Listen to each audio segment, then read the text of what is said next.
Everyone knew her name. She was on the records, in the videos, on the tours, in the photos. Her voice was familiar to millions.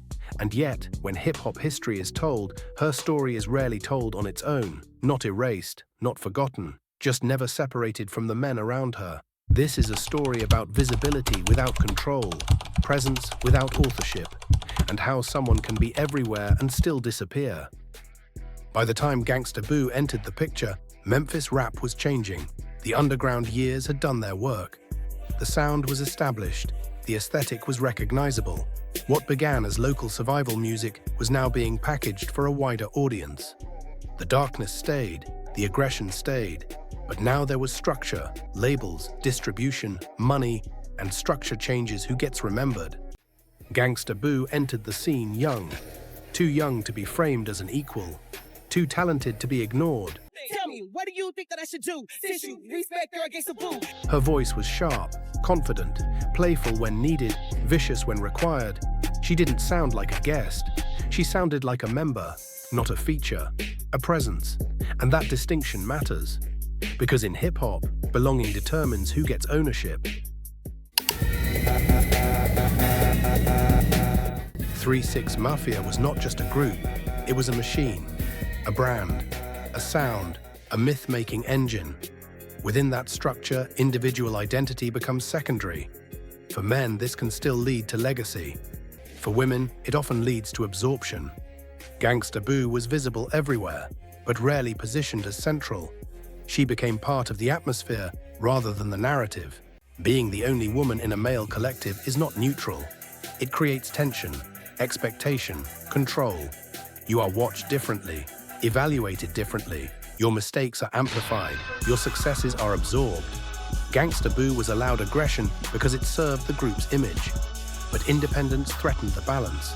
Visibility came with conditions. Kill you hoes, so I'm gonna murk these hoes. Everybody know that Gangsta Boo gon' lead them to the quad.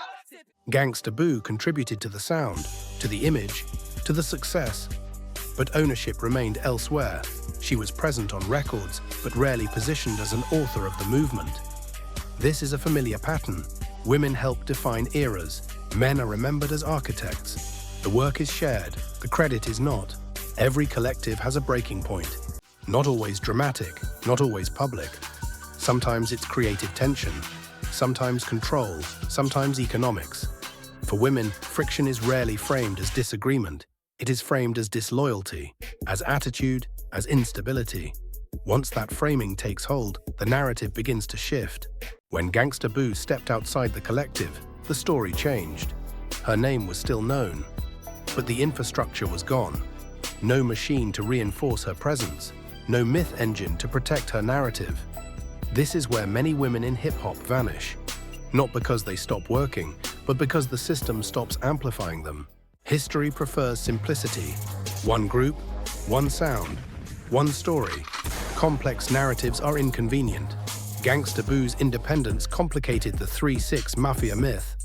So history chose the cleaner version. She remained in the footnotes, in the parentheses, in the background. Visible but never centered. Gangsta Boo is often spoken about respectfully, but respect can also be a cage. Respect without analysis freezes people in place. She becomes the female member, not an artist with agency. Respect, in this case, replaced interrogation.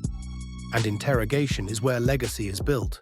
Gangsta Boo's influence did not end with the collective. Her presence shaped how women could exist in aggressive rap spaces. She proved that femininity was not required for legitimacy.